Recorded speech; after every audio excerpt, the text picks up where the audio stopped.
I first discovered shamanism when I was about 30. I was struggling with chronic illnesses. I had had a number of car crashes and couldn't really move my physical body. I was having migraines, and I had real digestive problems, all of which led me to find I don't know what you want to call her. I was looking for someone to help me, and I didn't know what I wanted them to help me with. And I met Vivian, who became my spiritual teacher, and I apprenticed to quite randomly. She was introduced to me by a friend who phoned me up one day and said, "Sarah, I'm going to see this mad lady who lives in Surrey. She's going to do a reading. Do you want to come? I can't afford all of it. Can you take half?" So I said yes. "When are we going?" And she said, "Now." So if you can imagine a little Thelma and Louise scene with two 30-year-old women driving into the countryside of Surrey, not really knowing where you were going, getting lost 3 times before we found the house that Vivian lives in and actually runs a detox centre nowadays. We walked in and I met Viv, very small lady with very black, dark, sparkly eyes, and she looked me up and down and kind of dismissed me and said, "Okay, young lady, go and sit over there and I'll deal with you later." And I remember sitting there thinking, don't like her. Yet on that day, she told me more about my own inner life and my own self than I would even admit. I kind of knew it. And what happened was that I cried for 2 days. Couldn't stop. And after 2 days, I went back and asked her to help me and to teach me what I could do, because I knew I could do something, but I couldn't kind of put my hand or finger on it. And again, she gave me the kind of dismissive look and said, "Okay, but I thought that you'd be back so much sooner." Well, that was the beginning of my shamanic apprentice. Now, Vivian didn't teach me in the way that you would normally learn. There was no books, there was no reading, but I sat in shamanic meditation circles every single week, and every weekend I'd go down there and observe. And we went through processes of inner child, of vision questing, of sweat lodges, and all of which built my understanding of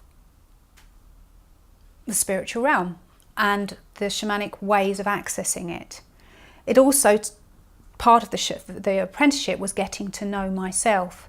And I was doing that, but still very strongly ensconced in my own life. Now, the life that I was living was not conducive to my own spiritual health. That was why I was so ill.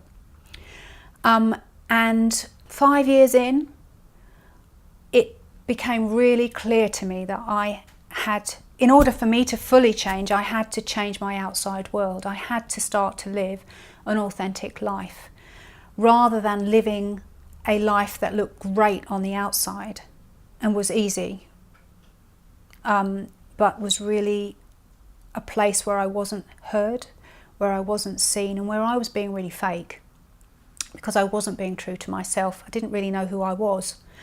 And the opportunity to go to Peru came up. It was a very small group of people that Vivian invited. So I was one of 4 who went with her over to Peru that time, 2005. And it was a game changer. In terms of the time that I was out there, I felt comfortable in my skin. I felt really seen, heard, understood, even though most of the people couldn't communicate with me in my mother tongue. I was faced with challenge after challenge and difficult experience after difficult experience, yet I was taken up in the wonder of discovering more and more about myself. Shamanic journeying is very much like taking ayahuasca, if you have a good guide. it takes you into a place of altered consciousness where you can access parts of your spiritual self that have long been lost, where you can see the truth of a situation, and where you can really understand who you are and your own purpose.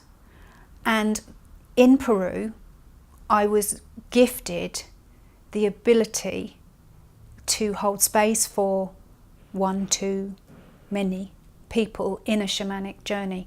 I don't know how in particular. I can't give you the framework that was laid down in my consciousness, but it certainly is. And I can track it back to that time as making a huge difference in my vibration and my ability to understand others. I think that as I grew in my understanding of myself, I was able to open my own spiritual channel and translate symbolic information without needing to consciously understand it. And that brings great power to the facilitation of transformation of others.